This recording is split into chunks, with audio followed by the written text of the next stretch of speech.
Sadly, we have another week with this team atop the rankings, but as of late, they have looked vulnerable. For back-to-back weeks now, they have played the only team that they could have beaten, which now gives them the crown as the team with the least points against. You making a video now? Yeah, I'm doing it right now. You just interrupted it, so I'm going to keep it in. It's only a matter of time until someone else's name is atop the list.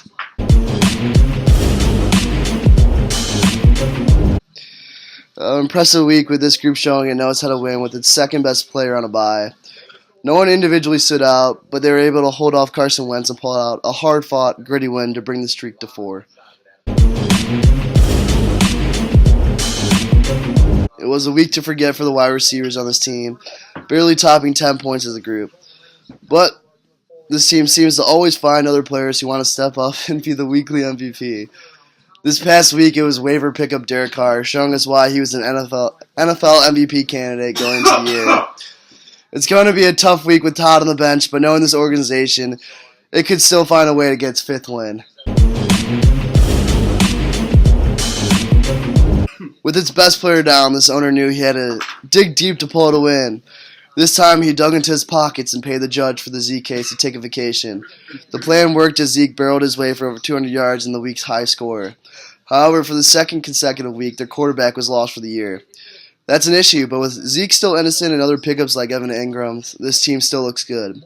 October 30th, though, could change everything.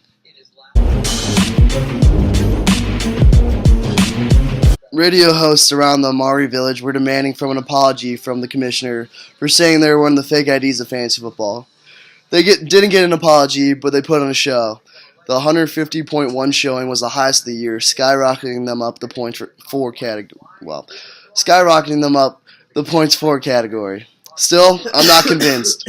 Amari put on the worst 200-yard performance I've ever seen, with tons of drops yet again.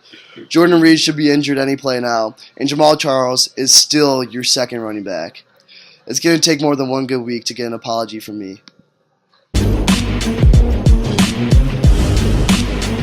If I told this team going into the week that Julio would have a 20-point week, they would have thought that they had the win in the bag. Shockingly, Julio's first Julio-type performance of the year was paired with a loss.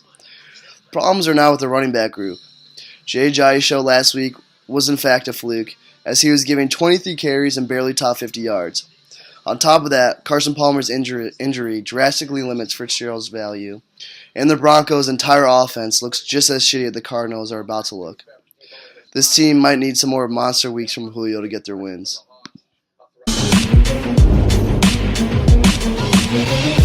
After 3 consecutive losses, this team still felt good about itself. Some moves were made that made this team actually look pretty deadly, but the talent didn't translate to the field. Only 3 players were able to top 10 points, while Melvin Gordon and AP weren't able to top 10 points combined.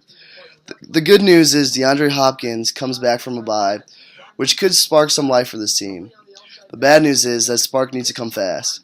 Sitting at 2-5, it only takes a couple more losses until you're locked into the loser's bracket.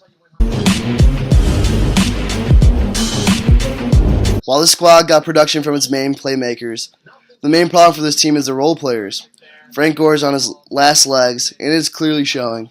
Pierre Garçon is running routes, daydreaming of the days he played with Kirk Cousins, and the Broncos' D isn't as scary as it used to be. The team can stay in games, but it'll hardly ever light up the scoring.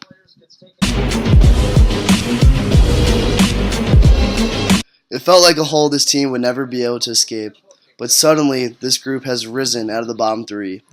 With 2 wins in a row, this team is hanging on to its slim hopes of sliding into the playoffs after starting the season 0-5. Nose Mafia refuses to go down without a fight. A win this week against team domestic abuse would be huge, especially with Greg the Leg on a bye.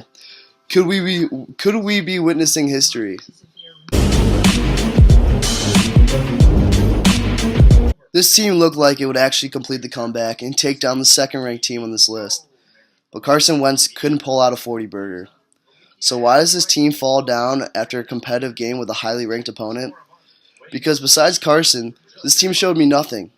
In fact, it looked like this owner has completely lost control of its team. This past week, we witnessed one of their players running off of the sideline to push a ref. Martavis Bryant was so fed up with the management during the 2-game losing streak that he even demanded a trade. We aren't reaching dysfunction on Wilson's level, but it doesn't look good for this team. You moved up a spot, but don't feel too good. This team did nothing special to rise the rankings. It was more about another team sucking more. But keep putting up weeks like last week, and you'll be sure to keep yourself out of last place.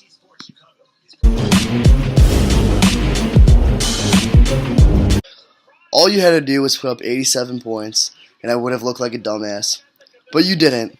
So instead, you dropped to the cellar of the rankings, and once again, I can say, Wilson, you fucking blow.